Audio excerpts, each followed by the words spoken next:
Let's do the good fight. This is the spin-off of The Good Wife. Airing, I think, did you say the first episode did air on CBS and then it's going to all access the online sort of streaming? The format is the first episode went on to CBS Access, as you say, the all streaming thing, minus the F and the Jeff. The first episode also aired on the CBS All Access with F and Jeff, and the second episode went on to CBS Access that same night as well, with the next 8 episodes going on weekly We'll get on to a F Sunday. and Jeff in a minute. I only watched it yesterday. Which characters were F and Jeff? Yeah. Focuses on Diane Lockhart, the Christine Baranski character, who was sort of like the mentor to Alicia throughout the series. Her firm was, well, it was Lockhart, Gardner, and something else to begin with. As the good fight begins, we go back to the law firm. We learn that there's like 9 or 10 named partners now, which is a good sort of visual and sort of name gag when they're trying to reel off all the partners. It starts with Diane saying she's going to retire. We learn she's sort of estranged from her husband after something that happened at the end of The Good Wife. I won't give that away because neither of you have seen it. But then she loses all her retirement money for her accountant in sort of like a Bernie Meinhof style thing, isn't it? Like a Madoff. Ponzi scheme. Madoff. Bernie Madoff. Yeah, Ponzi scheme. Ponzi. Oh, whatever. The other character here is Rose Leslie, who plays Maya Randall, the daughter of the accountant, who's also, I think she's Diane's goddaughter. Or It's not Randall, is it? Randall sounds wrong. It can't be Randall. She becomes an associate at Diane's firm, but throughout the episode, Diane loses her money and she's chucked out, and they both find themselves recruited by another firm, Reddick, Boseman and Kolstad. It's Maya Rindell. Rindell. Sorry, Luke. That makes all the difference. I'm really glad I checked. This firm is very sort of like a diverse firm. One of the partners is played by Delroy Lindo. Cush Jumbo's character, Luca Quinn. So they join the firm sort of at the end of the first episode. So the second episode, which myself and Luke have watched, sort of opens it out a bit more. We see the firm work. We see the return of Marissa as well. You'll remember, Gary, who was Alan Cummings' daughter. Oh, right, yeah. She's in this. She's playing... She's very good. Yeah, she's playing Diane's sort of assistant / investigator. I suppose she feels like the investigator role. You get the sort of first case of the week here. It's like a method used to deter thieves in like retail work, department stores. Yeah. But it does end up with sort of like a lot of false arrests due to sort of like a lot of intimidation tactics and things like that.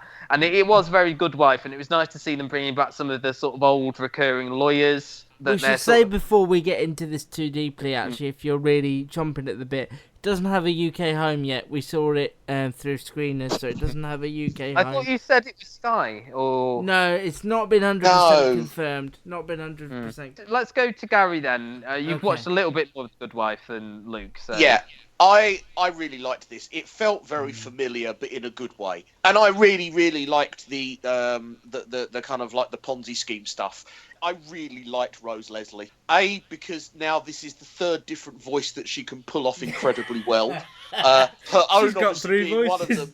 Her own being one of them, which is incredibly posh. The second is Egret, which is incredibly not. And this one, which is incredibly realistic and middle American. Christine Baranski as well. Can we just talk about how brilliant she is in this? Is this woman who's just realised like her life is completely changed because she's lost all her money. It's Diane's story first and foremost in this. Another question I had for both of you is: do you think you could watch this without watching The Good Wife at all? I think so. I think it helps. The reason Rose Leslie's character works so well is she's there from the very start, finding her feet. Like the explainer, isn't she? She's the proxy for us. She's the proxy. Cush Jumbo as well. I hope she. She's brilliant. Now, which one is she? She's Luca Quinn, and I would hope. She's 15 season 7, which she features in.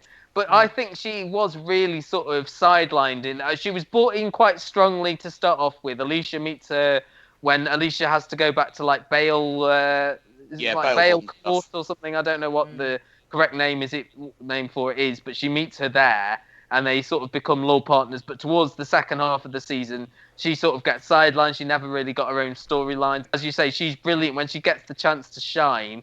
And reading sort of some of the sort of character bios, she does get her own sort of love interest in this, played by the Hangover's Justin Bartha. And she's there to sort of hold Rose's hand. I just thought this was a really classy law drama, and I controversially, I wasn't the biggest Diane Lockhart fan. I wasn't watching it for her, but I thought they fleshed her out a lot more, and I did feel empathetic towards her when perhaps in the past I haven't felt that. I think this is one of my favourite shows of the year so far. Yeah, I'd daft agree. as that sound.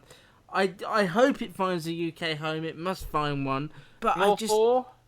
possibly, although here's what I want. Gary works on the board. Gary says no to more for. If you no, I'm guessing more for is the obvious choice. All right. Yes, it is. Hear me It's on now. Luke's old catchphrase. Hear me hear now. me now. Hear ye, hear ye. Panel 5. As we speak right now, The Good Fight does not have a UK home. It's very interesting that CBS are not putting this on CBS, apart from that opening episode. This will be a test of that model. Will people pay to watch it? That will be interesting. I don't know do we know anything about the cost? Relative cost. It's probably like $5.99, like Hulu and Netflix and all that. But It's only going to be 10 episodes as well. Yeah. So really, really strong. I urge you to find it when it does come to a UK home, be that Channel 5 or... I hope it doesn't go on... Speaking about Channel 5, I hope it doesn't become 5-star or something like that. 5 USF. No, But what's what the did problem with that? It's on 5 the did channel. with The Walking Dead? They had Breaking Bad. They fumbled that. They've not got a good track record, have they, Gary, with US No, shows? Apart from, unless it's CSI. No, their problem was with Breaking Bad was it didn't really hit home until afterwards. And you're right, they then ruined The Walking Dead. They had a great show and they missed the opportunity. But I think with shows like House and Prison Break, they were the victims of good success. Basically, Sky came in and paid more for like them. Person of Interest, apparently people who watch that say they really fumbled that. They put that on different times and things like that. They don't. The Mentalist as well. I don't think they know showed what... all of the Mentalist, to be fair. But I don't think Channel 5 know what they to do, like scheduling-wise, what to do with these shows.